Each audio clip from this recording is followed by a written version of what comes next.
Hello and welcome to the EXP Required podcast, where we talk about Final Fantasy and other things. I'm Jack and I'm joined by Mol. How are you doing, Mol? I'm not too bad, thank you. For once, it's not raining outside. Have to get the little talk in about the weather. But yeah, no, I've been doing pretty good. I've been keeping busy. There's plenty to do on the channel, which I'm sure listeners, well, I hope listeners have been appreciating all of the work that we've been doing. Otherwise, I've been very much looking forward to this weekend because once more, we are joined by a special guest. Would you like to introduce them, Jack? Here's the thing. I've not actually asked you how you pronounce your screen name. Is it Gnosis or Gnosis? It's Gnosis with a silent G. Gnosis. It's with a silent G. Cool. Brilliant. Okay, would you like to give yourself a bit of an introduction about what you do and what you're about, all that stuff? Sure. So I am a YouTuber and I talk about old video games almost always. I very rarely talk about anything new that's coming out. And one of the reasons for that is I just don't play as many new games as I used to when I was younger. So, you just don't have time when you get older to keep up with everything that's coming out. So every time I get an idea, it's usually about something that came out 20 or 30 years ago. And I now just focus on usually games that are made in the 90s or in the early 2000s. I really like to look at games as historical artifacts that have been preserved through this little piece of technology that we all love, and just getting to know, why did these creators make this game? What kind of experience were they trying to give the players? And open up conversations about games that people might be interested in talking about. Really, really good stuff. I mean, obviously, we're primarily a Final Fantasy podcast. Obviously, we have that other things caveat because it's always good to talk about other stuff. It's for the off chance that we ever run out of Final Fantasy content, which I'm not sure will happen, but... Well, I think the main thing is if we really want to speak to someone that hasn't got any Final Fantasy, but something we want to talk about. But I think a lot of your stuff does dig into Final Fantasy stuff. That's how I discovered your channel, basically. I think the one that I discovered was the Evil Side Quest one with Final Fantasy IX. Yes. Which is the Excalibur 2 one. I don't know if that was the first one you had that sort of blew up, but I know that I remember seeing the thumbnail and thinking that it was quite interesting and quirky looking, and then listened and thought, okay, this is something like a deep dive into something that I thought I knew really well, but you managed to sort of find some little bits here and there that I wasn't aware of. So, I mean, I guess is that something that you really sort of vibe with, like trying to find little niche things that no one knows about? Yeah, I do try to dig into the details a little bit, and I really like being able to go online and look at some things that Japanese video game players have written about, because there might be these two different worlds that are separated that we could bring together. Because there's this world where we're speaking in English and we all have these experiences with the game. Then in Japan, there are also people who are playing the same game and they're talking online about it in Japanese. So I like to go look for these little hidden treasures because they love to keep video game blogs in Japan, which I found really interesting. So I would go and people would make this blog about trying to play Final Fantasy IX and do a 100% playthrough. And it was just so fun to see their experience of playing through the game. As a Japanese person, I really enjoyed pulling details out of their experience and trying to tell a story with it. No, I think that's a fantastic thing to talk about, actually. And that was one of the things that you specifically went out of your way to show in the Excalibur 2 video that you did. And I had no idea that it was common for people to keep, video game blogs. I mean, obviously everyone likes to talk about their own experiences. And, I finally beat this. I know I've done it when I finally beat Emerald Weapon in FF7. It was like, everyone needs to know about this. But it was really interesting because I had never seen that kind of material before. And obviously, Jack and I have talked previously on the podcast in various episodes about how, Europe and North America have all had different release dates and very often different actual releases. You'll get the international releases, or maybe we only had GBA. And obviously, there's a whole thing of translation that these games have to go to reach us in the first place anyway. So we've definitely been aware in the past that there's been a whole other side that's completely inaccessible to us, really, and a whole different experience that people might have had. I mean, I know I can only speak for myself, but I would love to have been able to see what that was like on release, I suppose. So to actually see, I mean, I know that FF9 one that you highlighted is a lot more recent than 2000 when FF9 actually originally came out, but it was still really nice to see a different perspective. So thank you very much for sharing that, because it's the kind of thing that I know if I'm interested, other people are going to be interested as well. Out of interest then, is there any other kind of blogs or experiences from the Japanese side of things that you found that's really stuck out to you as an impression? The other video that I would have something from Japanese blogs is for Megaman Legends, not related to Final Fantasy, of course, but I did a video about how I felt playing that game as a kid. And I found that game kind of creepy because it's got ambient horror soundtrack that is kind of unexpected for Mega Man. And then you go down into the tunnels. And I went on the blogs to find out, did other people feel that way? And it was interesting. I found video game players in Japan writing online about how they felt that Mega Man Legends was scarier than Resident Evil. So that kind of confirmed for me that I wasn't alone, even though some people didn't feel that way when they played the game. But a lot of people saw that video and they're like, oh my God, I felt the same way when I played Mega Man Legends as a kid. It is fun to look at those blogs and see their experience. Just to jump in on something that I think Mol might laugh at now, I've been playing through Final Fantasy XIII for the first time recently. And one thing about that game, don't know how familiar you are with it, it's quite hard, some of the bosses, and the amount of times I've been on like YouTube channels and I've been watching strategies and you just see everyone in the comments hating on the boss. And it's actually like a bit of a sort of communal therapy thing, isn't it? Where like at least you know you're not alone and everyone's had a similar experience. It's quite cathartic, I think, sometimes that. The shared struggle. Yeah, exactly. And especially with something like, we just said there, 25 years old, like when I first played some of these games, it was just something that like, I had some friends that played them, but at the same time, some of the real in the weed stuff was something that I felt like only I knew about, and maybe a couple of people like on a forum online. But now with obviously like face to face like with yourself and hearing people like with their voices talking about this stuff, it sort of seems a bit more real to me. Yeah, I think that's one of the attractions of video game YouTubing channels is that so many people have had these independent experiences playing video games, and they feel like they've had this unique experience playing it. And then they go online and they discover, oh, I'm not actually alone. And so many people have played this same game and felt the same thing as me. And you find suddenly that you've got this friend, you're listening to someone tell this story that you share with them. Yeah, definitely. There's a video that you titled The Loneliest Final Fantasy Game, which was a fantastic watch. I'd love to talk about that more in detail later. But one of the main points that really stuck out to me in that video was when you spoke about how when you were a child, specifically, it got you feeling really sad and really quite melancholy. And immediately I was like, I felt the same way. I felt the same way at it. Like, I'm 32 and I can still have that moment of like, oh God, there's someone else out there that feels or felt the same way that I did. And you followed that point up with a really fantastic thing, which I've never seen anyone else really talk about how you can be very young and playing these games. And I mean, Final Fantasy as a series, I've always said, is a very young adult series. It's not particularly extreme in its views. It's very simple, and that's fine. It is what it is. But children do play these games, and, that means they're exposed to the themes that the games espouse. And you really highlighted for the first time, to my knowledge anyway, that children are able to understand these huge themes. They might not necessarily have the tools to deal with them or to really discuss or empathize with them or understand why something is bad. They'll just know that something is bad. But I thought that was absolutely fantastic. Like, children do understand these things, and it sticks with you for your whole life as well. Otherwise you wouldn't have made a video game in your adult life about how you still think Final Fantasy VII is a very lonely feeling. It's very empty. It makes you feel sad. Even knowing what happens in the game, even having played it before, if you go back to it, I guarantee you'll probably still feel those same feelings. I do when I read books that I've read in childhood, play games in childhood.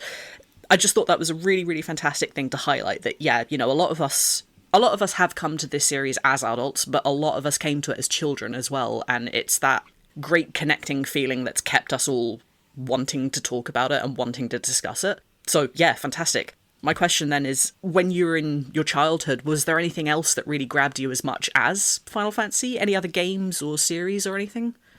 Well, I think I played Final Fantasy IX not too long afterwards, because 7, 8, and 9 came out in very quick succession of each other. Yes. So I was still quite young by the time I got to 9. I think I was 6 when 7 came out. And then I would have been 8 or 9 when 9 came out, right? 9 grabbed me more than 7 did for different reasons than 7 grabbed me. And that will be something interesting to talk about, because they do very different things, 7 and 9. They both do different things very well.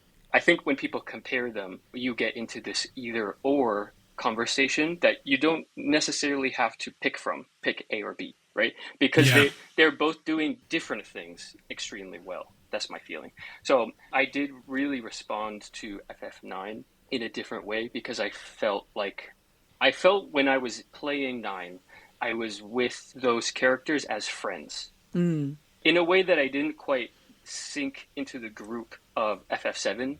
When I played FF9, I felt like I was friends with Zidane and Vivi and all of that. So I think that's why I was immersed into FF9 a lot more. That's completely fair. I know Jack's a big FF9 fan. Did you have the same kind of feeling, or? I did actually. I mean, I remember as a kid, like, this is really sad now, like writing like little stories and stuff like that. And I always wanted Zidane to be my best friend. Yeah. Yep. And I remember thinking that would be the cool. I remember having dreams about it. Like, this is the coolest thing in the world. This person. I think that 9, obviously, like 8 as well. Obviously, with the teenage sort of school thing. Like we've talked about how actually that is a good reflection of those teen years. But I think a lot of the thing with 8, for example, is that a lot of it's like, oh God, I remember how awkward I was. Whereas with 9, like it's almost like, because it's so fantastical, it's almost like the way you wanted to live your life when you were young. Is like you wanted to get to like 16 and run off on an adventure. It kind of has that vibe, and I think that's something that the vibe with me as well. These people, like I could see myself inserted in that party and be like, I'm one of these guys. I'm their friends. You know, I'd have been sold by their journey very easily. I mean, it would have been an easy sell. I mean, something like 7 with the crisis there is that there's obviously the eco-terrorism stuff and the let's save the world that way. It's something, as more of a grown-up, I can go, you know what, like, I think I'd jump on board with this because it's important. But as a young kid and young teenager, Final Fantasy IX, I thought, you know what, whatever, I just explore the world. It just seemed a bit more, it was framed less big and scary until, of course, much later on when everything becomes genocidal. So yeah, I love that you said that about Zidane, because I feel the same way. And I think a lot of boys who would have played this as children, they'll either identify as Zidane or they'll identify as Vivi. If you're a Vivi, you want a Zidane in your life, right?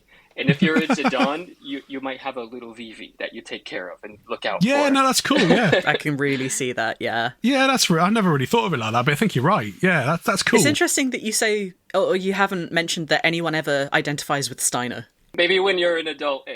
Yeah. Yeah, now I'm the same age as him. Like, I'm like, yeah, I get it.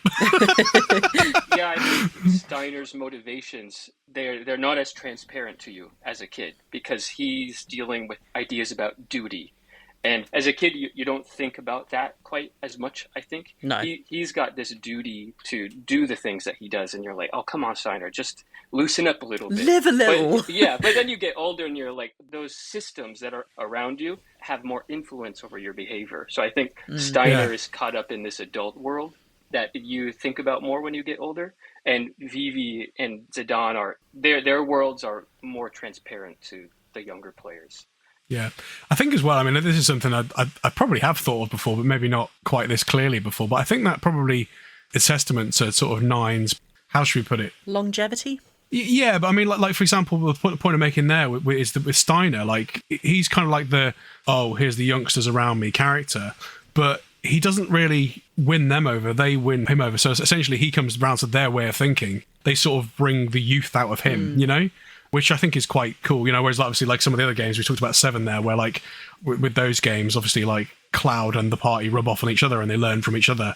Steiner's a character that I don't think they really learn much from him. They pretty much do get him to loosen up by the end. His change in his character is more about, hang on a minute, I've got to look after myself and the people around me, as opposed to believing in this sort of really a lie, you know what I mean? It's quite interesting how it's almost framed from the young person's perspective, which I've never really thought about until now. I like that you've mentioned there that they bring out essentially the child in Steiner, because isn't that what video games kind of are all about? Exactly, yeah, that's what I mean. So it's almost like Final Fantasy IX, you play it as an older person, like say an older person, someone in their 30s, and you sort of identify with Steiner, but then if you go on the journey with Steiner, you then get pulled back to where you were.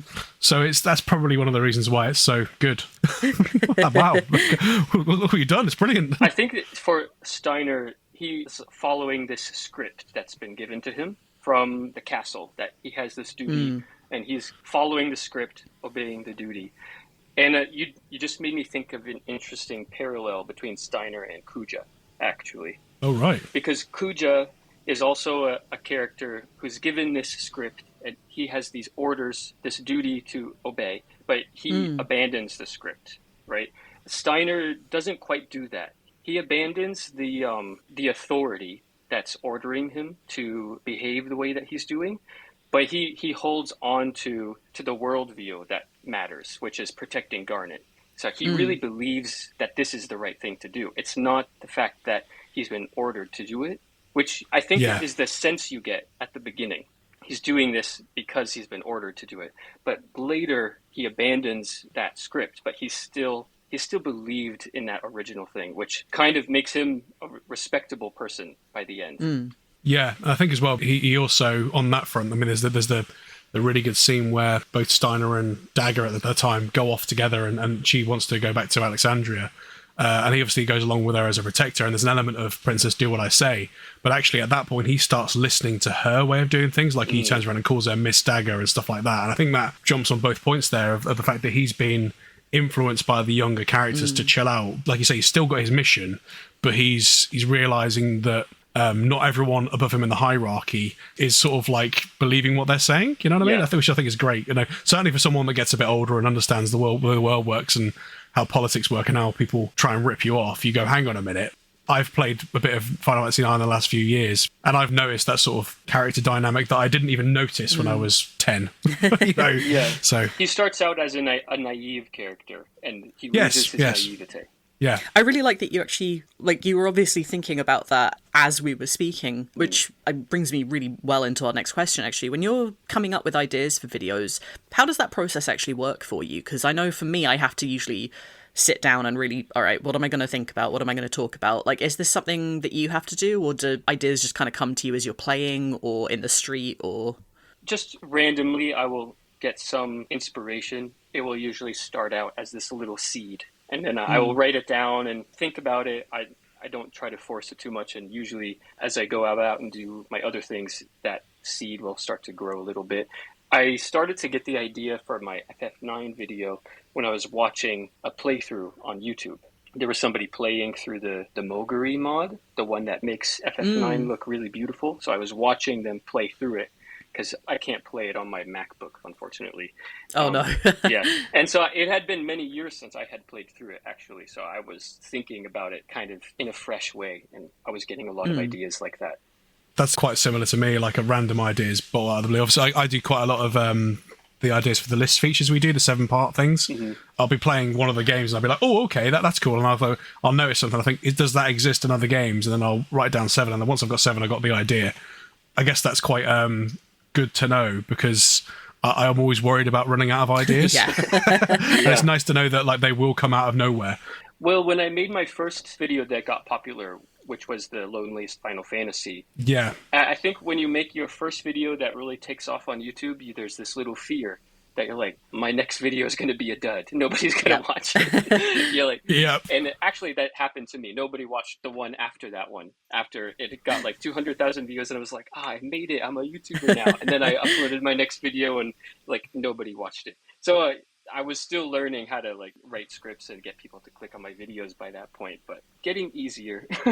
It's just practice makes perfect at that point. I mean, I know both of us feel exactly the same way, but I don't know, there's something in you make it and then the next one flops. That I feel like that's the mark of the YouTuber at this point, more than actually making it proper.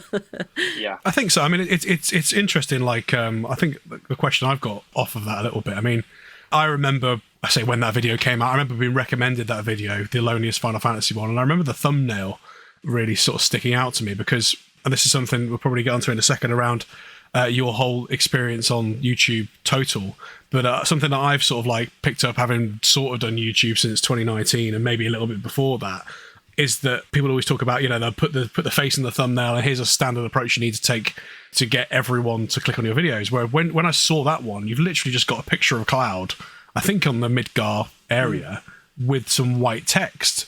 And it just stood out to me and I thought, that's different, but it's also simple. And I've noticed a lot, and with your content, it's definitely something that you've used as a common theme, but something I think I've used for some of the thumbnails, but I thought, you know, keep it simple, and it seems to work. So I guess the question is, what drove you to that? Was that an accident, or did you find some kind of knowledge that taught you that would work? Well, I've started to see patterns between the thumbnails of videos that have done well and the videos that have not done well. And I've been more and more able as time goes on to replicate the successful thumbnails.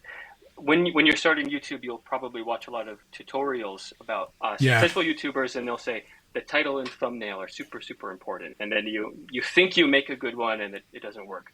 But over time, you start to see maybe why your thumbnail is not so great. I think the really important thing that maybe stuck out to you about that one was that there's contrast between that thumbnail and the other thumbnails. So it's not necessarily the fact that it was simple, it was successful. It was the fact that it was bold to you among all of those videos on screen, right? I was making a lot of videos years ago, like those big text, very, very bolded titles with the bright colors, and then you try to have a bright image and then a background, what you'd think of like the classic YouTube thumbnail. And I guess they just don't stand out because there's no contrast between that thumbnail and all of the other thumbnails that are being presented to your eye, right? You've got to find some way to stand out. And sometimes that means being simple. You mentioned a bit earlier on about, not necessarily, I don't know if this was before we started recording, but it was around the not knowing the community and people within the Final Fantasy world. But what inspired you to start creating YouTube videos? Were there any YouTubers you watched, or was it something that you just wanted to speak and thought it was a good platform? So I've always liked making videos. The YouTube videos that I watched about video games were very long form content, somebody playing through the game, and they would talk about the mechanics. And for me, it was like background noise. And if you go and watch my early Mega Man Legends video, I'm trying to make a video like that. And it now has like 20,000 views, but that one was a failure, actually, for like the first 2 years. Like it only had 700 views for about 2 years afterwards. It picked up a little bit when my other videos started to get popular, which was nice to see. So in the beginning, I was just trying to not copy, but emulate the YouTubers that I liked watching. It was like, oh, this is something I like listening to. I think I can do something like that. But it's not just about emulating. I think you have to make what you want to hear and you're not finding. Yeah. Like, this is the video I want to find. Yeah. So I'm making it like for myself, basically. I think when you do that, it will feel authentically interesting, at least to somebody. No, I think that's a fantastic thing to say and just to always espouse, really, because, like, the way that I guess, come to the creation of content and the writing of scripts and stuff is like, okay, well, if I'm not interested in this, I'm not going to put my best work into it. So, yeah, being interested and writing it for yourself is definitely important. I mean, as a writer as well, being able to then dig in and go, like, right, okay, how can I make this even more interesting? Or what can I do that, like, obviously I already like this idea, how would I make myself even more engaged with it? And then that turns into research and, oh shit, I didn't know that, and then you hope you can put that out into the world and someone else will go, I found that interesting. But it's like anything else. If you find it interesting, someone else is probably going to find it interesting. Yeah. There's 8 billion of us in the world. There's going to be someone else out there. Yeah. I'd be interested to see what your perspective on this is. I found, because I've been struggling through the YouTube grind properly, like I say, since 2019. I had some other stuff back in 2012, but that was a completely different landscape back then. And I've really wanted to push the game inside of stuff. I jumped on trends. I tried to do some streaming. I tried to do some other stuff. And obviously, like, through that process, you could argue there were lots of failures, but at the same time, I learned how to edit. I learned how to get better at doing stuff. So I guess one thing I think that's consistent is that I've tried to put my voice into something. And I think it's really interesting, and again, I don't want to speak for Mol, but I think Mol agrees. Like, we're making stuff now that we probably wanted to talk about and have we been thinking about for like a long, long time. Yeah. It's stuff that we don't put anything out that we feel is just out for the sake of it. There may be a couple of things we bring to the front end because we think, well, perhaps there's for example, we did a Final Fantasy IX remake video quite recently because I thought, well, potentially that's something that's going to come up. So it's something I want to talk about. But it's still important to us and something we want to talk about anyway. Yeah, exactly. We don't bow down to what the algorithm wants or what the consumer wants. We are making our own content. But it's really interesting how when I was doing more of the sort of, I've got to do this to stand out and I've got to follow the script and I've got to do a popular game like a modern game or something like that, I was unsuccessful. But when I've actually started doing what I want to do, I found some success. And I think that's really strange, you know what I mean? Like, it's good, though. I think I've had a similar experience. I haven't had luck making videos about trends. And I think one of the advice you will read is that you want to make videos that can have keywords that have a high search volume. But that can drown your video out. So what you want actually is high search volume, but low competition. Sorry. So a lot of trendy topics are going to be high search volume and high competition. So you don't want both of those things to be true at the same time. Especially not when you're starting out either, because no one's going to watch a tiny channel. Like, fuck it, what do you guys know? Yeah. I think the best advice I read was you're not looking for an audience. You're looking to create an audience. And that means sometimes you get 2 or 3 or 4 subscribers here and there, and then it accumulates. If you're suddenly tapping into an audience, maybe you'll have one video take off, and then your next one, like I said before, it's a failure. Because you tapped into an audience, but you didn't create one. Yeah. So over time, as you're creating the audience, they'll come back. That's a really good view of looking at it, actually. Thank you for that. I'm going to write that on the calendar and stick it there. Put it in your YouTube journal. Yeah, way more organic. There's definitely a feeling of, I know that a lot of people are kind of just like, oh, Final Fantasy content, I'll watch that. But seeing those numbers grow and actually knowing that we're creating something of an audience as well is a very, very special feeling. Definitely. There have been, there's obviously, I'd be interested to see your perspective on weird commenters, but there's obviously people that jump on, like, we made a video recently on battles that you lost first time. And people got really upset with me that I died to the Mist Dragon the first time when I was 9 years old. How dare you be a child? Yeah, how dare 9-year-old me? And it was like, there was so many people jumped on. Fair enough, okay, engagement, I don't mind. People have their own opinions, but that stuff you sort of go, yeah, all right, fine, whatever. But then you get someone come out and go, like, I really liked this, and then talk about their unique understanding and what they really like about what we're putting forward specifically. And I think we've got a particular comment around that really sort of vibe with us, and that's kind of like what makes me want to keep doing it. Is actually, like I can sustain that. I can sustain bringing, I guess, a perspective and way of looking at things. I can't sustain jumping on trends and going, like the AVGN approach, the Angry Video Game Nerd approach of let's dunk all over games was probably popular 15, 20 years ago. Oh my god, we're getting old. And I know lots of people jumped on that, but you can't really sustain that if you don't hate something. It's a lot of negative energy also. Yeah, exactly. Yeah, that sort of stuff was funny when it was a character talking about childhood games, because there are childhood games that frustrate you. But when it gets to a point where it's like I've got to then go beyond that and try and make it up, it's just not fun. It seems to have gone away, that kind of content now, which is good and bad, I guess. Like you said pretty much at the beginning as well, we just don't have time to keep up with all the trends either. Like, I know there's only so much I can really take in a day, and catching up with my backlog is one thing. Playing every new modern game that comes out is a completely different beast, and I'm just not ready to tackle that personally. Unless we were getting paid to do it full time. Even then, I think I'd struggle. Who's listening? Having said that, then, obviously, I don't think any of us are particularly good at keeping up with trends, having said all that, but, like, is there any new titles that has come out? Because I know you said that you prefer to look at 90s and early 2000s games. Completely fair. I love looking at that time genre as well, but there's been a pretty decent amount of stuff that's come out recently as well. So anything that you've been playing and have enjoyed, or not enjoyed even? I actually took a break from gaming when I was a university student. I just kind of declined over time until it just fizzled out. That was back in 2013, 2014 when I graduated from university. And then I took a really long break until like 2019 because I started working.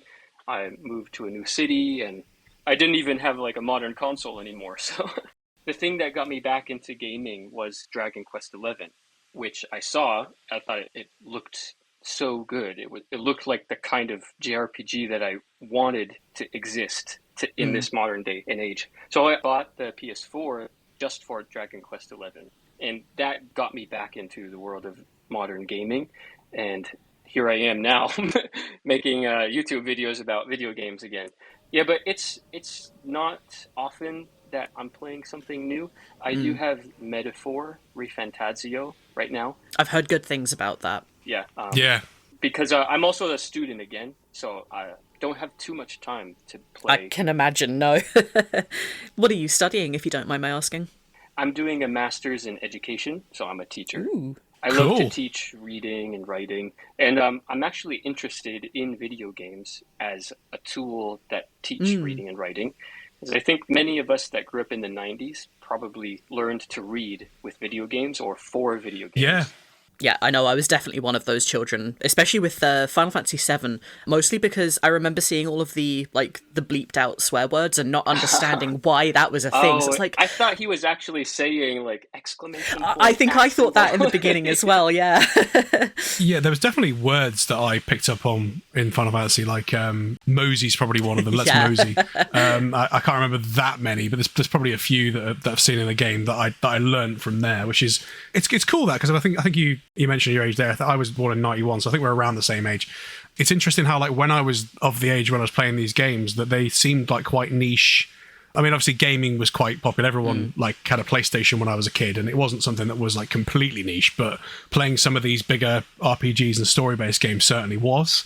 But it's interesting now, being a grown-up and being of that sort of like I don't know that age where we are the people that are in all these businesses and like the people of our age group that kind of run the world in a sense, in a manner of Yeah. speaking, and how like the sort of video game, it's not treated as this silly childish thing. It is by some people, but there are like university courses and Yeah, and this was something that Alleyway Jack said in our Yeah. interview with him as well. Like back when he was doing his initial degree at university, which would have been around the same time that I think you and I were at university as well. So this would have been very early 2010s. But it was a case of he wanted to look at video games as a piece of art, and back then it wasn't really considered that way, and that wasn't really all that long ago either. But now the landscape has changed so much that you can look at them as pieces of art. You can look at them as an educational tool and not have it just be immediately dismissed out of hand. So, like, that's really cool. Kudos to Yeah. you, and I hope that you have nothing but good luck in that endeavor. Yeah, I've noticed a lot of the academic papers that are about video games or things like that, they've slowly been coming out since the year 2000 and then speeding up after 2010. Probably because of what you just said. Those gamers are becoming the professors now and they're writing their papers. What I noticed is that the early academic work was often related to what they called the cybertext, which was mostly creative writing done on the internet using hyperlinks. So you could create a story with branching paths, that kind of thing. I think people realize that video games are kind of like cyber texts because they're these bodies of text that have what could essentially be viewed as links. So you make a decision, it's like clicking on a hyperlink and you're choosing to go down this path. So I'm very interested in how games tell stories. And there's often this question, are video games literature? We have to say no, but not in a bad way. I think video games aren't literature. It's just because they're something else. And I think that because I feel the same way about film. Films aren't literature, but they're art, right? So comparing video games to literature is a false comparison that kind of distracts from the thing that video games do uniquely to tell stories that other mediums cannot do at all. Like film and literature, they can have almost no element of interactivity in the way that they tell their stories. And games need you in ways that books and movies don't need you. You can press play on a movie, it will go to the end. You can't do that for a game unless you tell a machine to play it. And then it's not really the game anymore because it's the decision making that goes into the video game that makes the story what it is, right? I think one of the things that you mentioned in your FF9 video, I think that one's titled FF9's Not What It Seems, and you made a really, really fantastic point about how you consider video games to be epics in their own right, and compared it to, you know, the Iliad and the Odyssey and the Epic of Gilgamesh. I thought that was a really fantastic comparison. You know, it's not the first time that people have talked about it's a book, it's a movie, it's a soundtrack, and it's all rolled into one. It's this incredible, like, multimedia experience, but, like, ultimately, because there is so many things in that experience, it does kind of transcend it into being something else. And you can definitely argue that you kind of get that with films, but like you said, you need that level of interactivity for a game to actually progress. If you just turn it on and walk away, it's just going to stay probably repeating, you know, that introductory FMV, which kind of makes me wonder if they had anything similar back in ye olden days as well. Like, did someone pick up that slab with the Epic of Gilgamesh on and be like, right, who's playing Gilgamesh and do you remember what happens next? Like, I don't know if you were familiar with like the Odyssey, but the Odyssey came out at a time when there was no writing in ancient Greece. And so you would have bards remember large chunks of the Odyssey, Oh, okay. and then they would perform them in public. But the Odyssey is a very long poem. So it would actually be recited to a party over about 3 or 4 nights. And they would come for 3 or 4 nights and they would listen to the Odyssey. It's speculated that there were many different versions of the Odyssey that the bard would learn from his bard master. They would all have these little regional variations. And the epic would sort of be constructed in the moment by the poet who was giving his spin on the poem. So I think that's an interesting parallel between the performativity of video games. You're kind of performing the events of the story, and the poet who's reciting the Odyssey or the Iliad, they're constructing it during the moment of performance. So I'm very interested in that parallel, like you brought up, that the fact that video games can feel like epics. I'd even want to push it further. In epics, we can read about and listen to heroes, but video games make the listener or the participant the hero, right? You're not an idle listener when you're hearing the story of a video game. You are actually put into the shoes of a hero or a heroine who's going to perform the events. So you're sort of causing the narrative. And I'm really interested in the way that you enter a game and it becomes something because you're inside of it and you're a decision-making agent.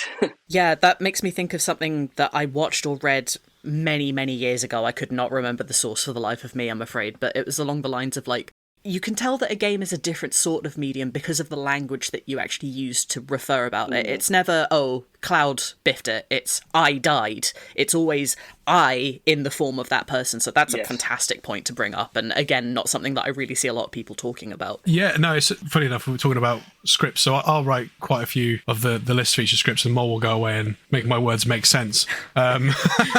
Or pull out all of the idiosyncrasies I've got. But we co-write, essentially. Yeah. Now, one of the things that we were talking about the other day is we quite often put the phrase we in, we think this, we think that. And I think that ties in with that. It was really difficult, certainly for me, and I don't know what Mol thinks, but when we were writing, say a list feature would be the 7 hardest bosses or the 7 things we love about this particular game, we'd refer to the party or the players. And it was really difficult to write it that way. I mean, unless we were talking about a specific event for that particular character, like if we were saying, you know, Vivi was doing this and it was about a particular part. But when it was like talking about the thread and how that works in the world, it got much easier for me when I started putting myself in pace as if it was me. Yeah, it's that whole everyone has a different experience and perspective. Yeah. As soon as I did that, everything just clicked into place and I found it so much easier to write. You know, almost like going back to what we were saying about becoming friends with the characters, it's almost like, well, hang on a minute, I'm on the ground in Treno or wherever. What's going on here? And actually, you know, one, it's more fun, and 2, it was easier to write. Yeah. So that's interesting because I've done something similar. I've realized in my videos, I'm often having this part of the video where I'll tell the story of the game. And I've found it's better if I use the word we.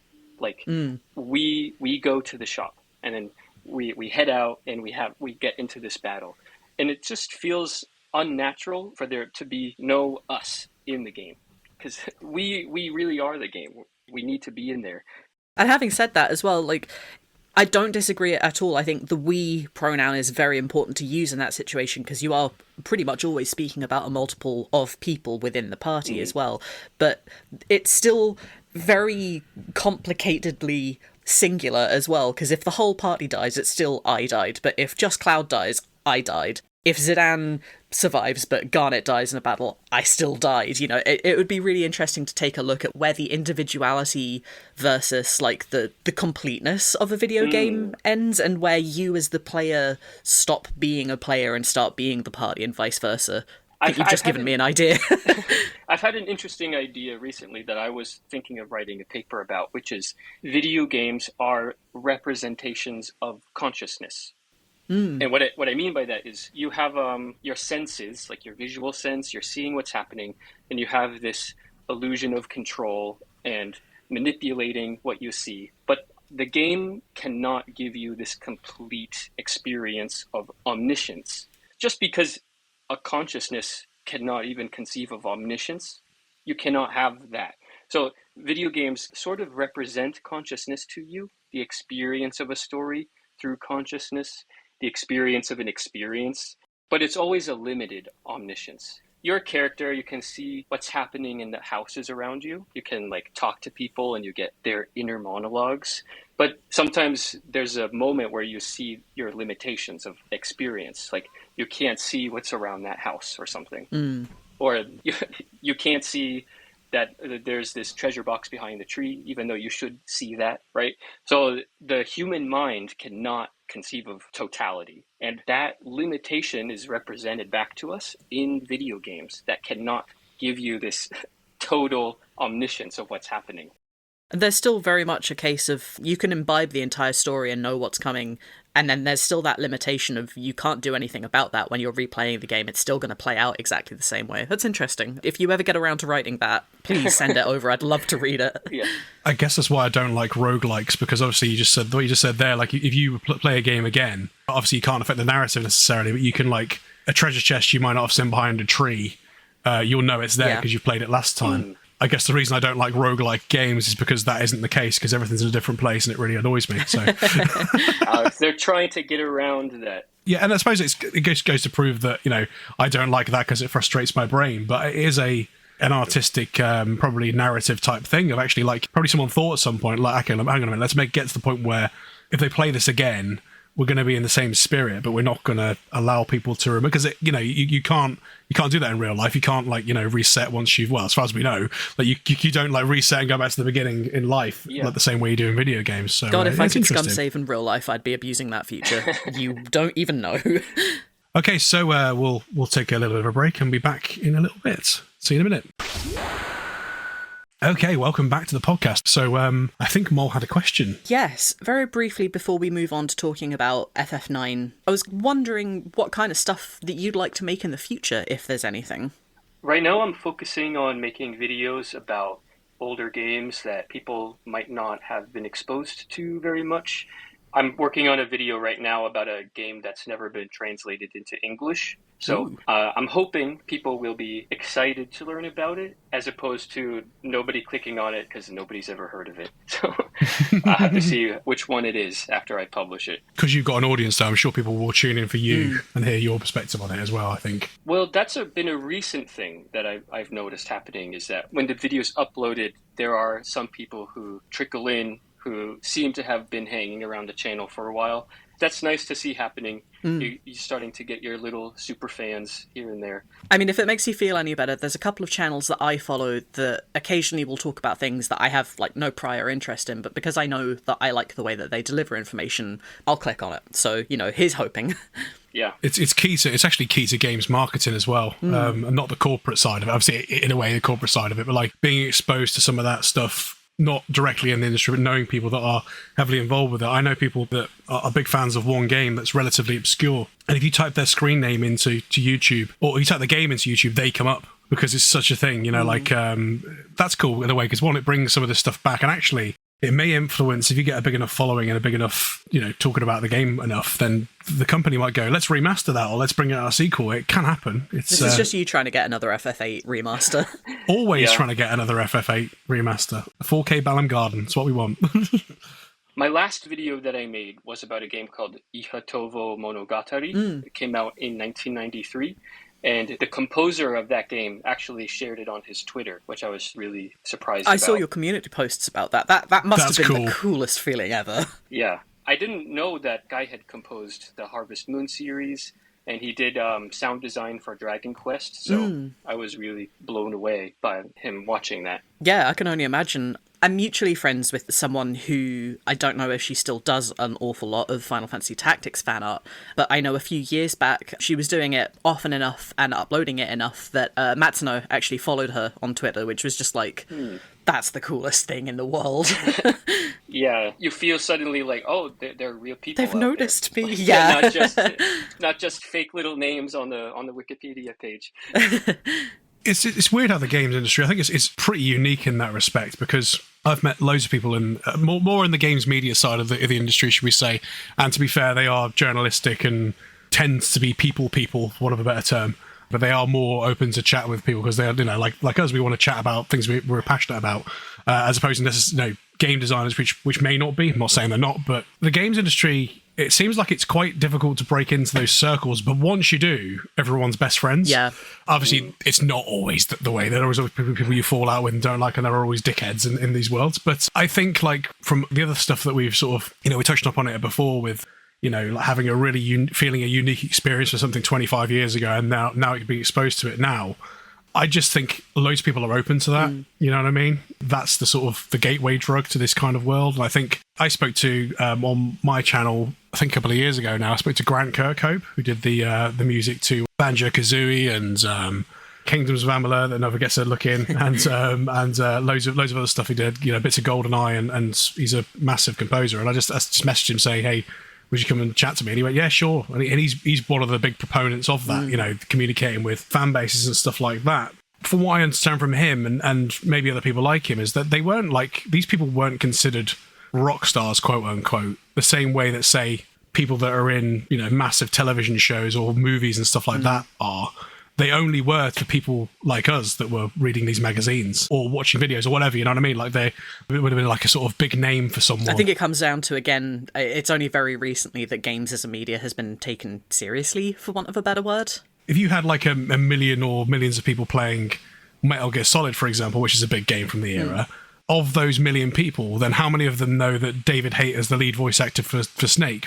Probably not as many, or certainly not a big percentage, whereas everyone will know that Peter Dinklage was in Game of Thrones, for example. I mean, it's probably a really weird example. That's the first thing that came to my mind. But you see, so these people we perceive as being these sort of gods on a massive pedestal were never treated like that back in the day, whereas it's just only been a really recent thing, So, Wait. Except for Shigeru Miyamoto, who's always been put on a pedestal. Jack, are you telling me that Kojima didn't voice Solid Snake? Sorry to keep you waiting.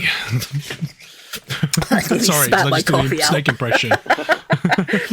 In that case, then, shall we move on to talking about specifically Final Fantasy IX? That was your game of choice, I believe. Yeah. Let's start off with, how did you come to the series? How did you first discover Final Fantasy? My first Final Fantasy was Final Fantasy IX. I don't remember why I got this game, but I remember when I got it. I remember taking it home from the mall, and my family were going to go out to the restaurant that night after we went to the mall and bought my game.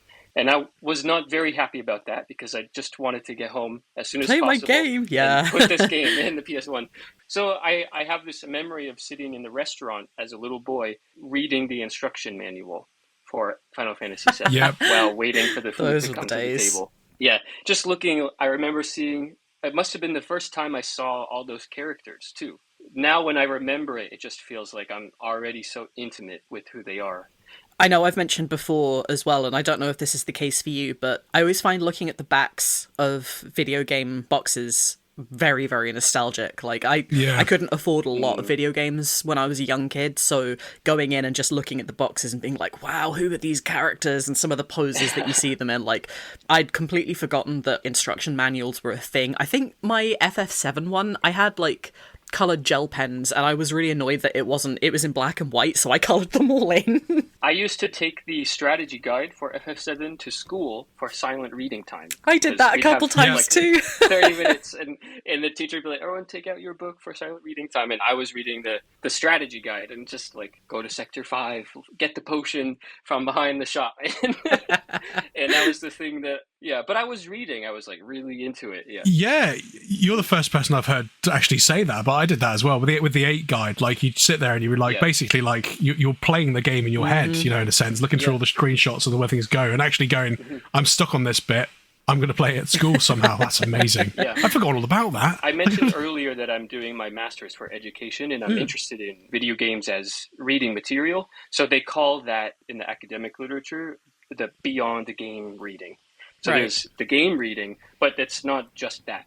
After they turn the game off, they go on the line, they open their phone, or they have their instruction manual. There's this whole universe of reading material that comes with the game. Builds the world up as well. I mean, obviously with we'll get on specifically 9, but I think it's more so in, say, something like 7, where some of those characters aren't necessarily part of the narrative. People like Vincent and Yuffie.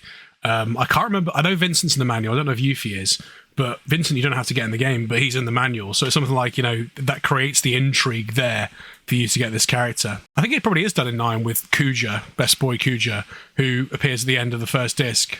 I don't know if he's in the guide, but it depends. We may have had different guidebooks with the EU stuff and things like that. But I know that Kuji you meet at the end of disc 1, and there's no explanation of him, and he don't think he appears certainly on the box art or anything like that. It's not like he's the main villain. He wasn't part of the marketing or anything like that per se. So there is a little bit of like kind of like, because of his absence, maybe it builds up his character as being, I don't know. It's an interesting thread, I think. I think that speaks to some of the things that those games did really well. The actual story is like a hidden layer underneath the main events that are happening when the game begins. You're kind of misdirected into thinking that the game is going to be about this. The game is about the corrupt queen, but then you get to a certain part and like the veil is pulled back and you see there's actually another story hidden underneath it. And a lot of those Final Fantasy games, I think they structure their stories that way. Yeah, it definitely feels a little less like that with more modern titles, I suppose. I'm thinking of 15 and 16 specifically. It definitely feels like you kind of know what you're getting into from the very beginning with 15 and 16. Like, sure, there's an element of, okay, well, learning why the villain has their motivations, and in the case of 16, turning from one plot point to another, but they're still very intimately connected, whereas you're completely right with the earlier ones. You think it's Brane this whole time, and then Kuja appears, and then he just doesn't appear for another like half disc, and you're like, well, who the hell was that guy? And then there's the Spectre of Sephiroth in 7. You don't learn about Ultimecia until relatively late in 8. Yeah, that's a good point. I hadn't considered that before. Yeah, there are villains within villains, which keeps you really engaged as you get deeper into the narrative. Yeah.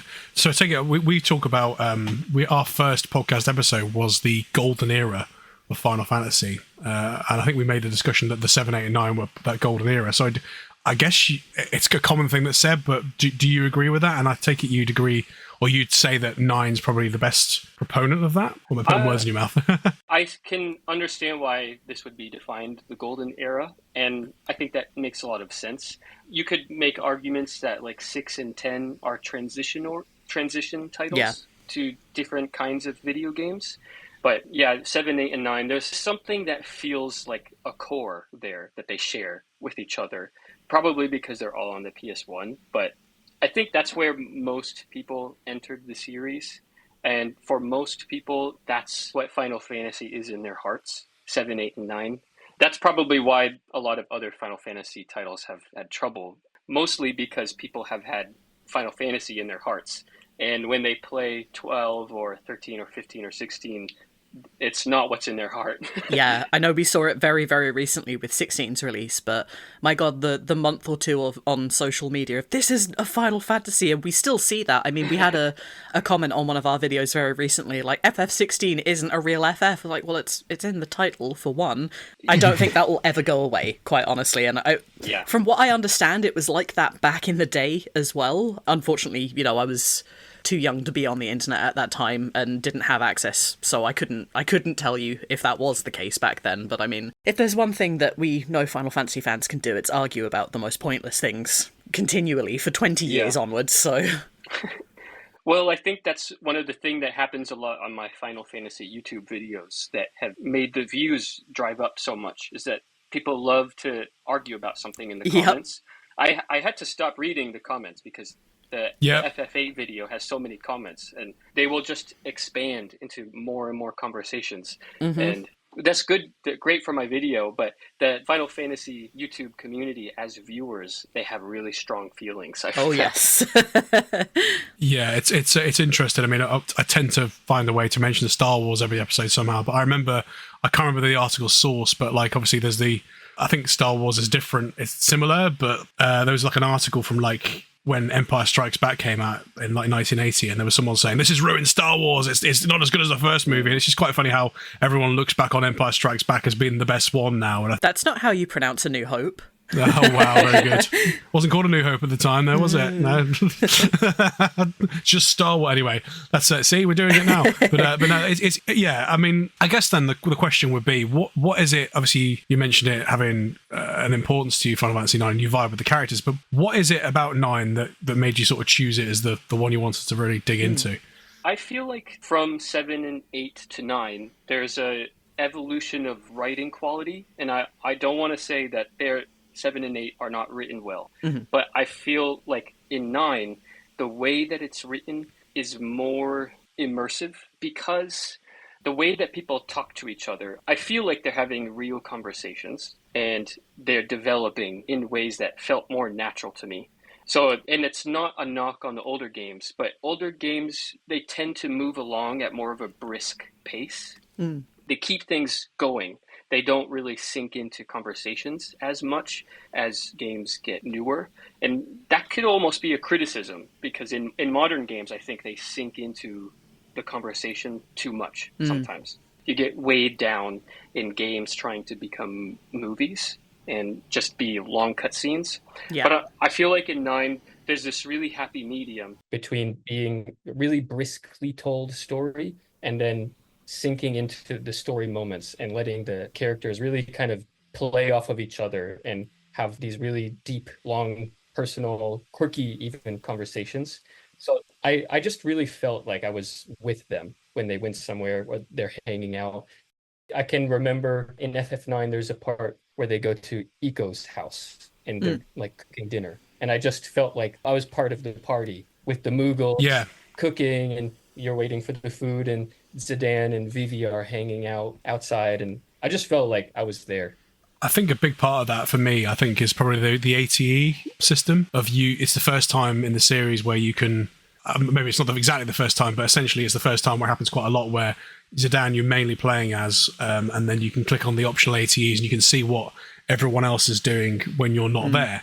So there's a lot more scenes where the main character isn't present, so you can see it through everyone's eyes. That, to me, built the world up really, really well.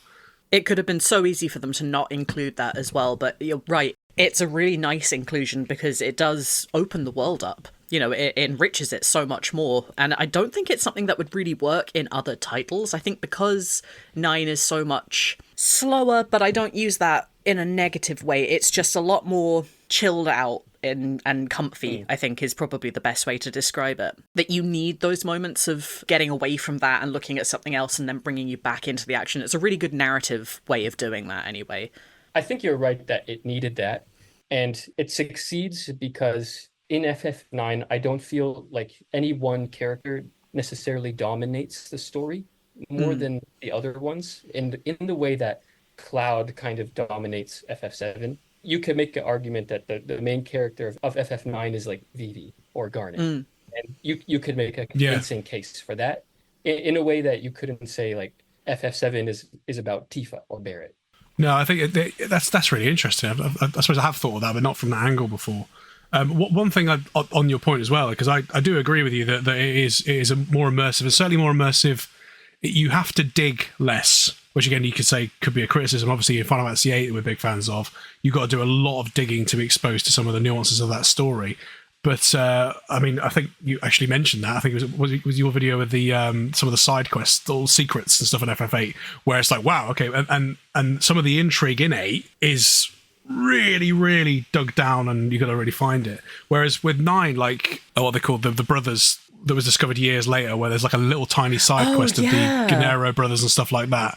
But there's most of the stuff was discovered really quickly and really easily because it is, you know, there's not much under the surface in terms of world building. It's all in your face. And I think one of the things that I liked, and funny enough, I've got the Q's Marsh theme playing in my head. I have for the last 10 minutes. Don't know why. It's a banger. Which is a great little bit of music. It's a banger, yeah. But also, like, the way that the characters talk about the structures in the world and in the game feels a lot more convincing and real. So, for example, when the South Gate blows up or gets locked off, the characters talk about, we can't go through South Gate because North Gate's closed and South Gate's closed. And they don't show you a map and explain how that works in terms of geography, like Lord of the Rings style. You just kind of get the impression that the characters know the world they're living in, which I think is really interesting. And there's also a scene where Dagger and Steiner go back to Alexandria later, and then you see it pans out and you can see the castle right in the distance, and they're in the Treno area. And she says, we're back in the country. And I think Steiner says to her, oh, by the way, it's not just a castle. And she's like, oh, I'm not naive. And actually what that shows is it shows that these people live in the world they're in. You don't just, something like 8, and I think probably 7 as well, because of the way that story is told, you are experiencing that world almost for the first time with those characters. Whereas I get the impression in 9 is that most of these characters are already apart from, say, Garnet and probably Vivi to an extent, most of these characters are well traveled within this world already anyway. Yeah, it's very lived in. It is a very vividly realized world. The fact that it's very interactive also contributes to that sense. You can have this little exclamation point that pops up over your head as you're walking around. And that almost makes the world, the towns, the little houses, they feel like you can interact with the environment in a way that was unique for Final Fantasy, I think. And that really brings me into the story even deeper for that reason. I can't help but feel like it's almost necessary that the world is so like lived in prior to us getting there, because it is so fantastical. I mean, there has to be some level of suspension of disbelief in a Final Fantasy story anyway. I mean, you know, you've got all of these normal things happening, and then you've got magic and summon monsters, and this guy's got a huge fucking sword on his back kind of thing. But 9 really takes it up a step with, like, you know, there's hippos running around in the streets, and the first character that you control is humanoid but not really a human, and then the real main character has got a tail, for God's sakes. You know, it's very fantastical in a way that the other stories really aren't. And I think that if they try to just like, okay, well, do it the way that 7 and 8 did it, by explaining things and not really hand holding you but introducing you with the cast, I don't think it would have worked as well. I know that you've said in your videos before that it feels very theatrical, which wasn't something that I'd considered about 9 before. I know I've spoken before about how I think the world of Evilis, so 12 and Tactics, are very, very theatrical, and I can see them as being adapted to the stage very, very easily. I'd never considered it about 9, but the moment that you started putting the like the curtains on the side of the screen and then pulling back and showing this is where the audience is, it's like, oh, this is fantastic. And again, in a stage play, they don't hold your hand, they don't introduce it, they pretend like you're already in the world, you know these things, and that, I think, it couldn't have worked any other way for 9. Yeah, the theatricality of FF9 has always fascinated me. I'm a big Shakespeare fan. I studied literature for my undergrad, and I don't think that I connected with FF9 in that kind of Shakespearean sense until I was really thinking about it. But once you think about it, there are these little details all over the game, I think, that start to pop out at you. Like the fact that they're putting on a play. This flying ship is a flying theater ship. There's all of these scenes that I pointed out in my video where you have characters watching characters from a distance. And then you're positioned behind the back of that character as a second audience member. And once you start to think about it in that way, all of these little details jump out at you. Yeah, big time. I know once you started mentioning, like, you know, you're watching an audience already in the game, and then mentioning Shakespeare as well. I think you brought up Hamlet at one point. But the one that really jumped out to me was the love letter scene between Beatrix and Steiner. And then obviously you have Eiko and you have Blank and Marcus watching that, and then you're watching them. But that really made me think of a couple of scenes in Much Ado About Nothing, and I think would have been Twelfth Night as well, where it felt very, very similar. And I was really surprised I'd never made that connection before. Clearly I have to go pick up a couple of books again. I think some of the comments I got in that video were like people telling me that I was reading way too into it. But I think that scene in particular, I don't know any way that you could interpret it in a different way, because when you look at it from a theatrical perspective, it becomes super obvious. Beatrix and Steiner are on a stage, and you have, I think it's Cinna and Marcus in the bottom right-hand corner, and Eiko is in the other corner, and then you're way out in the audience watching. And that's something Shakespeare would have done a lot. Yeah. Is he would have had characters doing something and then other characters watching them, like you are watching them. So you're drawn into the fact that there's this voyeuristic aspect, which is also interesting considering that this is the only Final Fantasy that has the active time events, because those are voyeuristic in a way. Yeah. You're not actually in Zidane's perspective all the time. you can leave his mind, so to speak, and you're like shown this little window into somebody else's life. It almost feels like you're watching them privately because it pulls you out. It pulls you out in a kind of forced way. I don't want to say it's forced, but that's the word that's coming to me. Like you're selecting to go watch this cutscene. And Yeah. you feel like you're seeing something that you don't have to see. You could have skipped it. You're choosing to watch these characters in this private moment. Yeah. Yeah, I think it also ties the characters together well as well. I mean, like, I certainly am convinced that the party, obviously, they have their tension with, certainly between Steiner and Zidane, but obviously Zidane and Dagger. But I think that notion that you, as in, like, you know, in Zidane's perspective, are watching all those party members, I kind of get the impression that those are the sort of things that they would then discuss when they were in an inn or something like that. There's no real story beats in 9 where there's secrets from each other. The tension is around, the tension's quite clear. You got the tension between Steiner and Zidane, and you got the tension between Garnet and Zidane. But there's no, like, I really feel like those ATEs were a sort of like a way of showing you what those people would be discussing. So, for example, when Vivi was a few ATEs, Vivi's been basically racially profiled. And then, of course, the characters then later stick up for him for that, but they may not have been there to see it. So it kind of implies that they've then spoken about it afterwards, if that makes sense. It almost builds the bonds between the characters.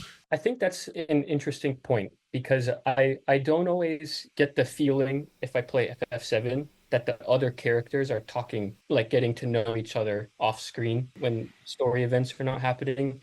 And I love all of those characters individually, but their rapport with each other is not as developed, I think, as it is at 9. I think you have a lot of characters in FF7 and FF8 that kind of feel like islands. And I love those characters for themselves.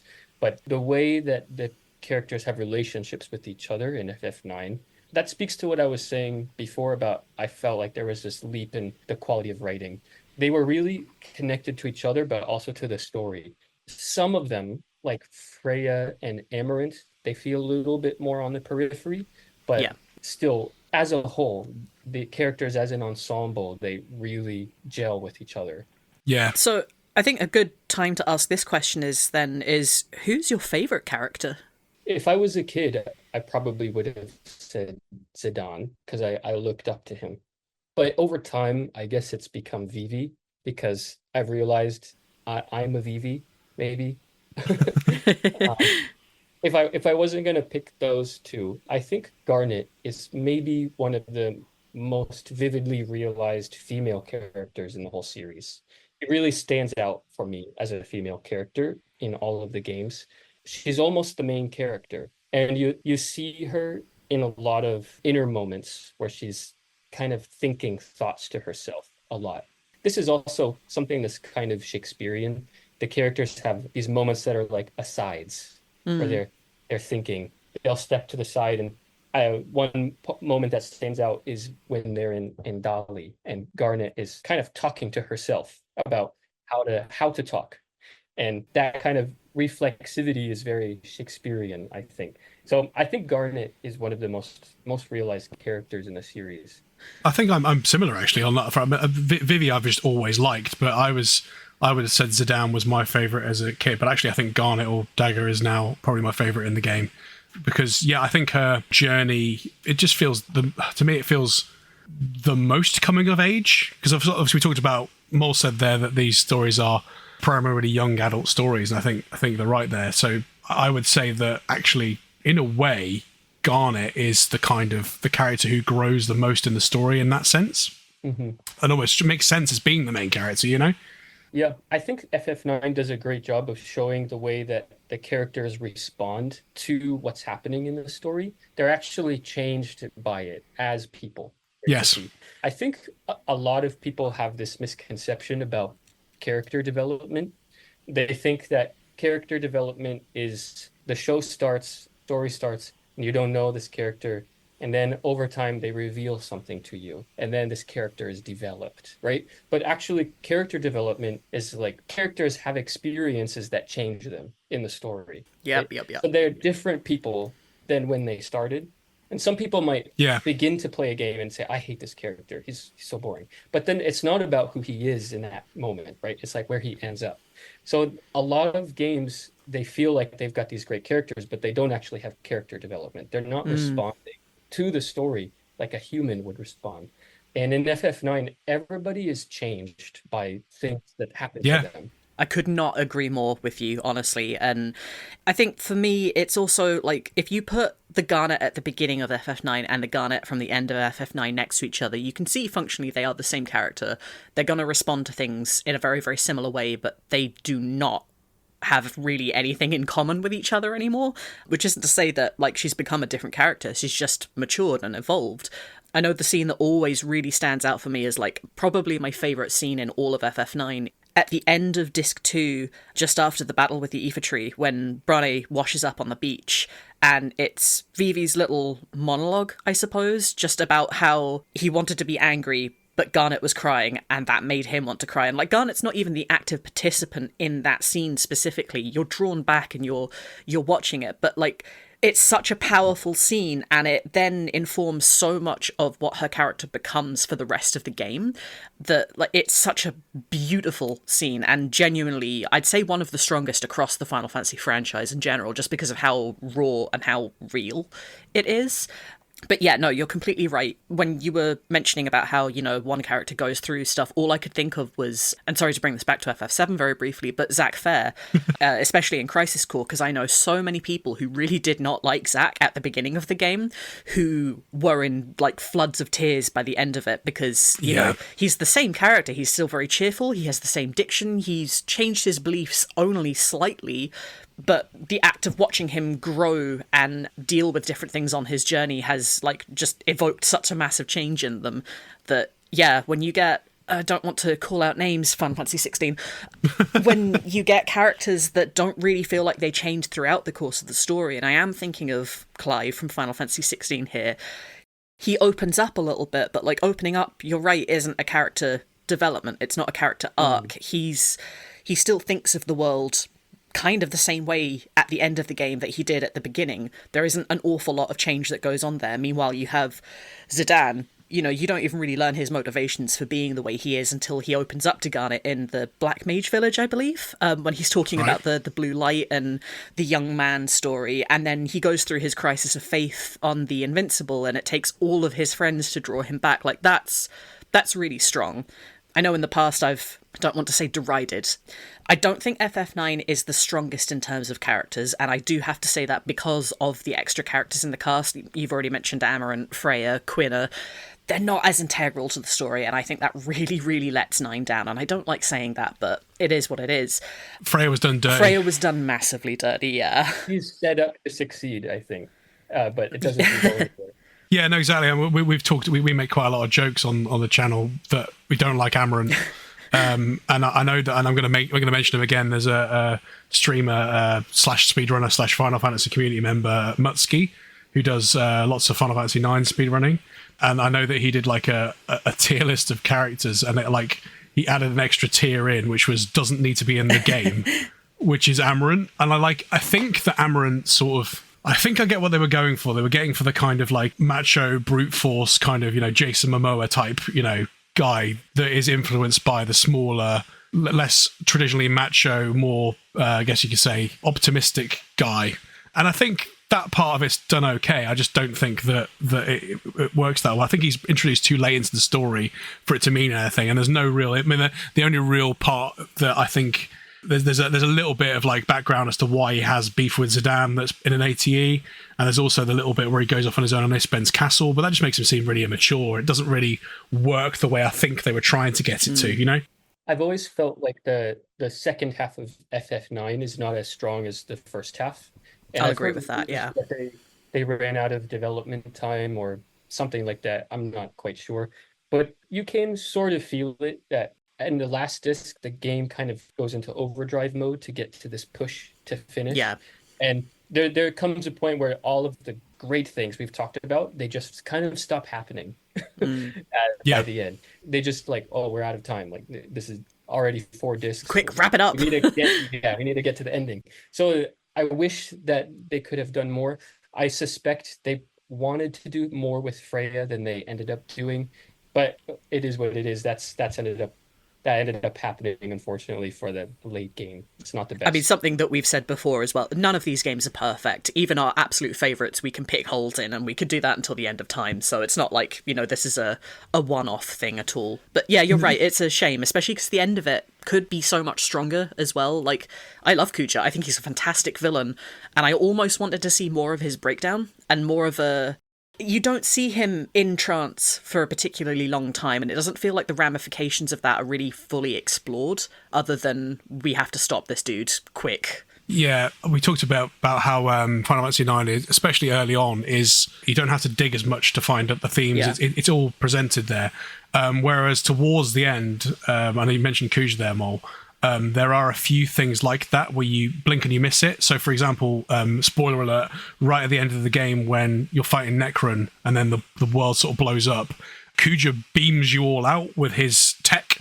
And that's kind of implied because it uses his beam technology, for want of a better term, that he uses in the Desert Palace, his magic.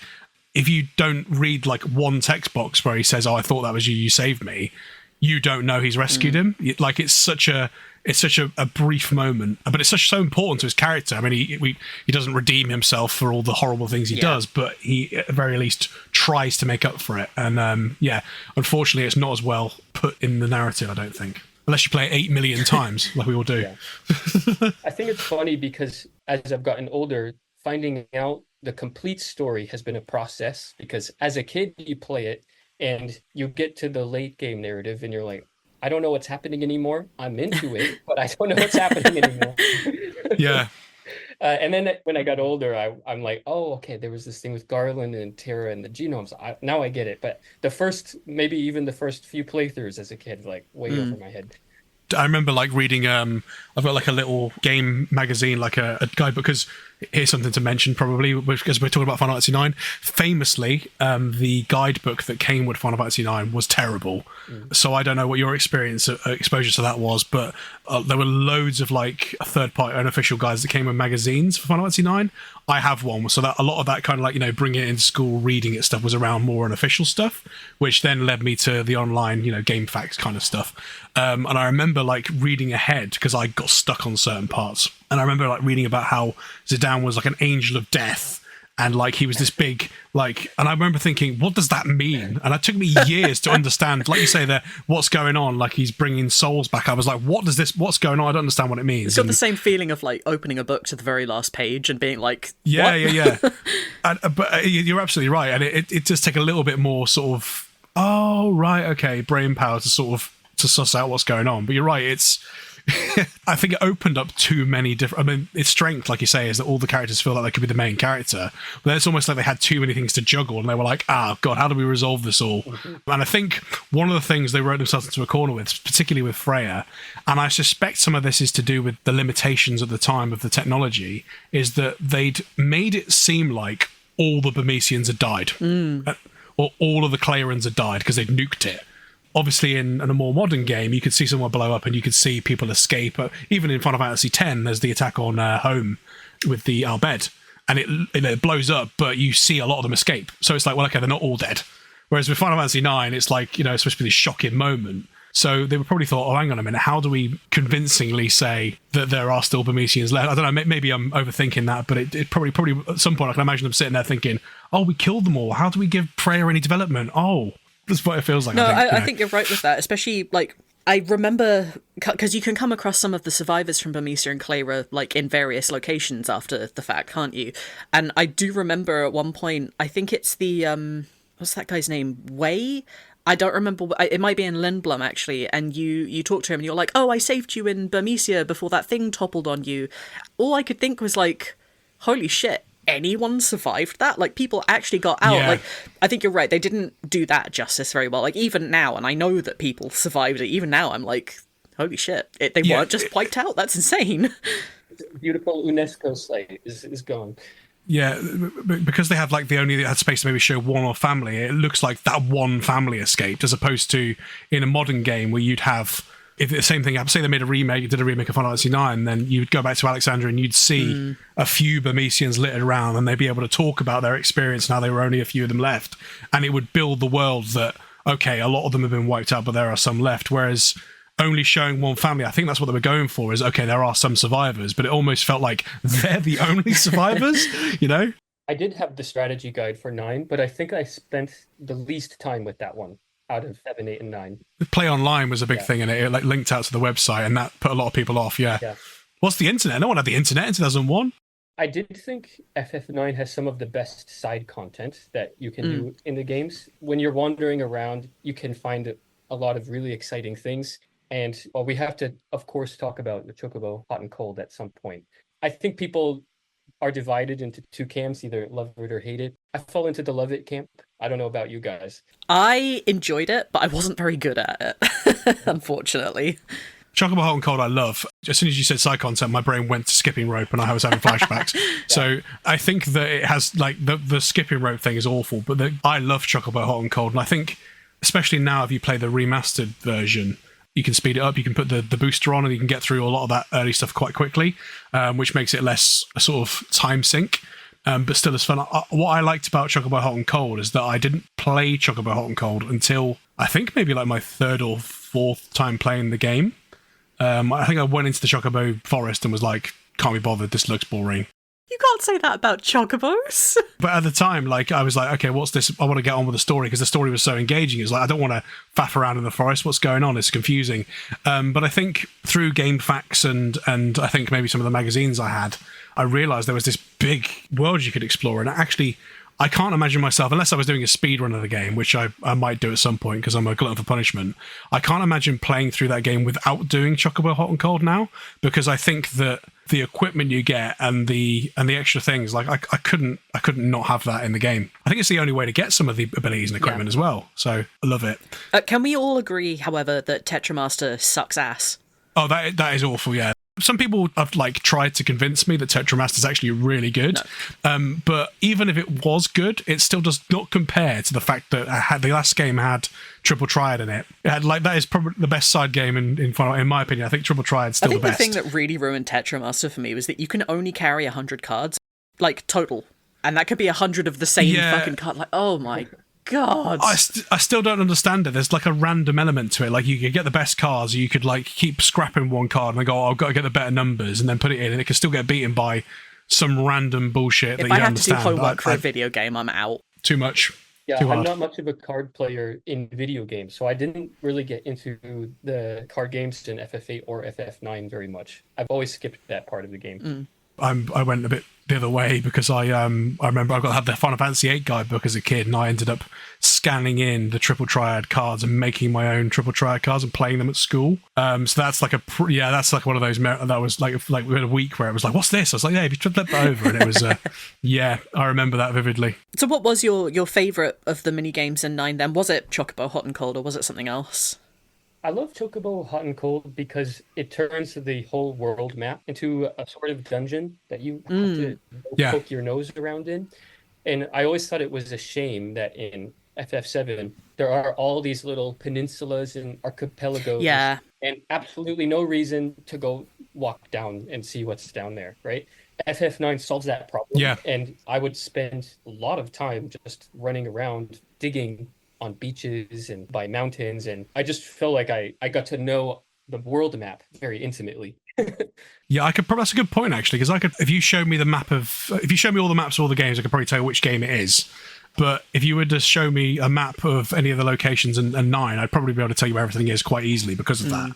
7, I'd probably struggle a little bit. I don't think I opened the world map as often as I say would have done in 9, where I'm like, where are we? What's going on? And of course with some of those treasures as well, because you obviously get the little screen grab of the area the treasure's in. Oh, I fucking hated that. I always found them so difficult to figure out where. Well, a lot of them are quite difficult, but like the thing is, the game is a bit frustrating with is it's like it gives you all these treasures locally, and the first batch you get, I think all of them are quite local. I think there's one that you have to go the other side of Gizmaluke's grotto. But after that, you start getting more and more chocographs, and they are on different continents. And it's like, it doesn't tell you, by the way, you might not be able to get to this yet. So don't spend 3 hours going over to that bit. That is something that is a bit frustrating, but whatever. I do like that you've brought up that they made the world more interactive, though, because thinking about it, yeah, in 7, there's not really anything that you can do on the world map except go into locations. And then I really liked your secrets video on FF8, because there were a couple of things I didn't know, which blew my mind. One of them was Zell and the Library Girl. I had no idea about that. Thank you for elucidating.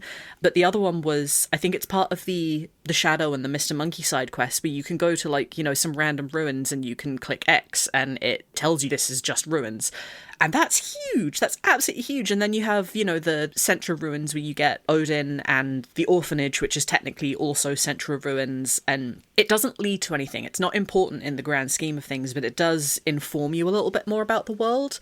I feel like 9 takes a step back in terms of history, but a step forward in terms of interactivity, which is just fantastic in its own right, honestly. So yeah, they did a good job with that. One of the most common comments I got on the FF8 Secrets video was somebody would say, "That's not a secret. I read about it on Game Informer magazine." I was like, God, give me a break, you guys. I'm like, I'm not out here. That's like saying I didn't need to watch this video because someone else did it. Well, I did it. Fucking watch it. Yeah, and the thing is, like not everyone is going to necessarily have been exposed to that, because not everyone had the same. Not everyone read these magazines. Not everyone watched the same, like, or went on the same Game Facts thing. It's one of those things where it's really easy to think, oh, I know all this stuff. It's really well known to everyone. It probably isn't. If you haven't 100%ed this game first time, then you're not a real gamer. Yeah. There's a lot of that, isn't there? I guess just slightly tangentially, then obviously we've sort of touched upon comments and stuff like that. Like, have you had some, like, we've talked about our positive comments and our negative comments. Do you tend to get some community positive comments as well? The majority of the comments are very positive. The negative ones are very rare. However, the more popular the video gets, the higher proportion of negative comments you get. That's what we're finding as well, yeah. Especially once people see that your video is doing well, their expectations go up. So they will really express themselves sometimes. I think that's the nicest way you could have put that, yeah. Has anyone stood out there as being like a really good comment that you, or said something along the lines of, "Oh, I didn't know that," and that's cut through all the nonsense? I like a lot of people have written very personal comments. Some videos people will write like little short stories that I wasn't expecting, and I try to read them. Some of them are really long. People are writing like you could publish those things. But it's nice to see that somebody watches something and they respond to it, and then they take the time to write this in the comment section. I've been surprised by how much people can write sometimes. I know that for our videos, we've actually had a few comments along the lines of like, "Oh, I played this when I was really, really small, and, you know, that was 30 odd years ago now." And it's really nice to see that the nostalgia is a common factor for everyone, I think. Like, especially for people of our age who, you know, were playing these games when they first came out. And then for people of, you know, a slightly older generation who had the SNES games, for example, there's something really, really heartwarming in knowing that these people are still around and still interested, rather than just one and done, I suppose, because I almost expect that with the modern gaming landscape, I suppose. Like, I know people who played FF16 as their first and their only FF, and then just moved on and haven't really looked back, and it doesn't have the same cultural staying power, I think, as a lot of the older ones have. There's just something really nice in knowing that the community is still able to celebrate stuff that is this old, because some of them are very dated, let's be real. I think many people have pointed out how the people they've played these games with also influences their memory of that game. Yeah.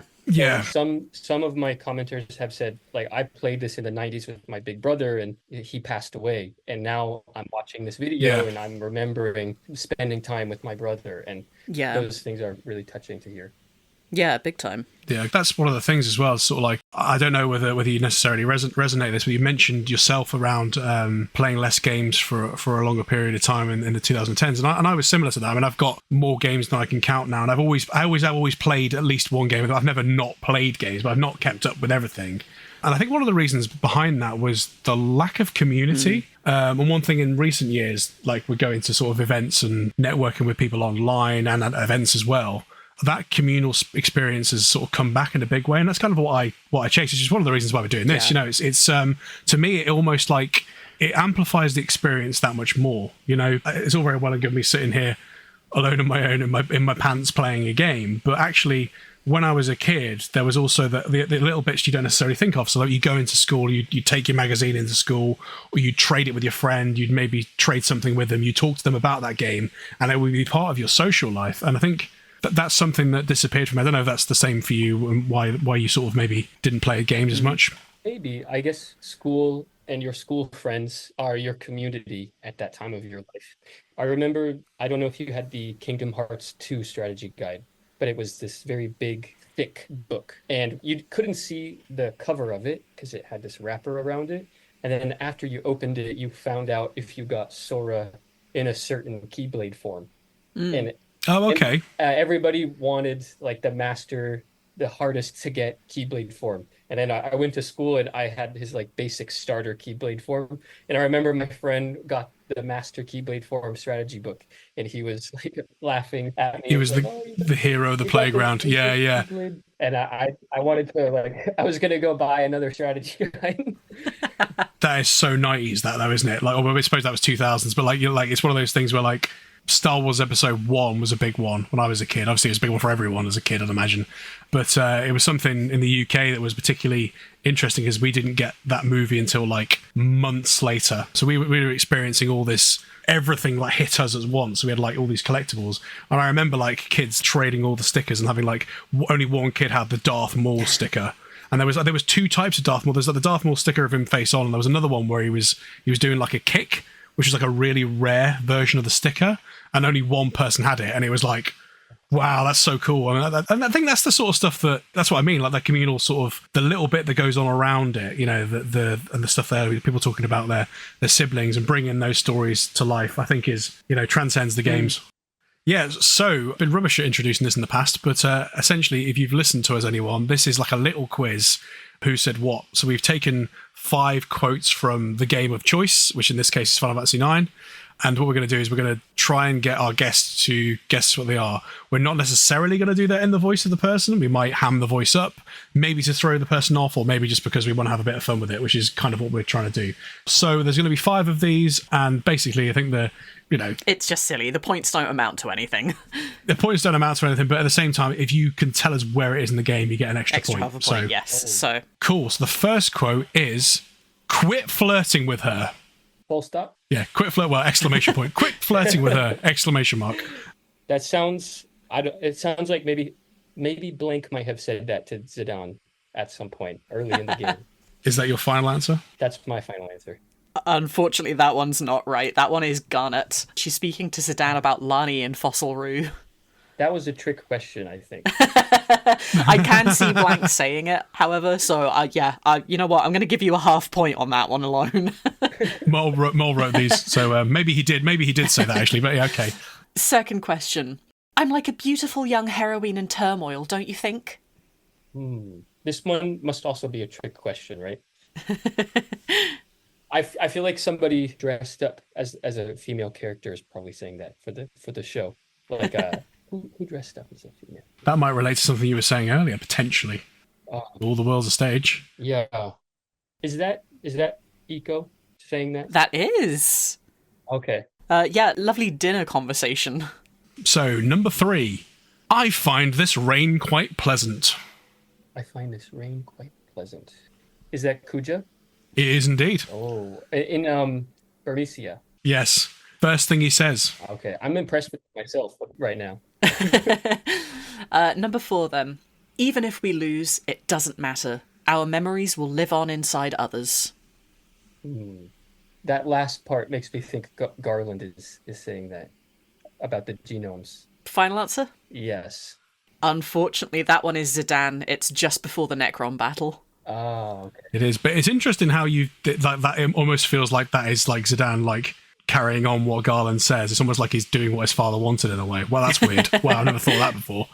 All right, Jack, take it away for the last one. Final one, 5. I'm an armor collector. I'm an armor collector. You picked some tough ones here, Mol.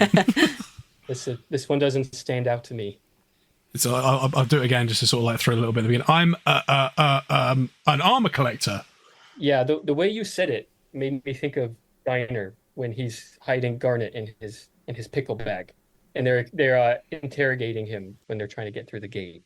So it is Steiner, and you've got the right idea, but it is actually in Limblom when you're in the weapons store, when the singing's going on, when the la la la la song's going on, and there's a random guy, and he talks about Bran starting the war, and he steps in and goes, "No, she's not." And then he goes, I'm an armor collector. Yeah. Okay. Well, you did fantastically well, including half points. That's 4 out of 5. So congratulations. I hope I can stack up against your future guests. You're the baseline from now on. I think like most people get a good half of them right and then guess where it is for some of them. It's all a bit of fun. All right, well, thanks for joining. Yes. It's been an absolute pleasure. It's been really quite interesting to think about some of the academic stuff as well. I've actually made a lot of notes while we've been talking. You've given us an awful lot to think about and talk about in private. So yeah, thank you so much for coming on. Glad I could say something thoughtful. Thanks for your time. Where can anyone find you online? I'm on YouTube as Gnosis, Gnosis, and I'm also on Twitter or X, whatever people are calling it these days. Still Twitter, don't worry. Yeah, so you can find me over there. Jack, what about yourself?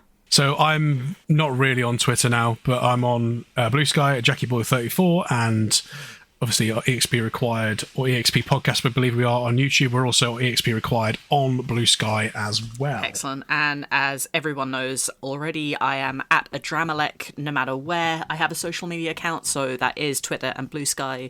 And like Jack said, EXP Required can be found on Twitter, Blue Sky, and YouTube, and Spotify, and whatever else I've forgotten to mention there as well. So we hope to see you there soon. Fantastic. Thank you. See you later. Thank you very much. Cheers. Bye-bye.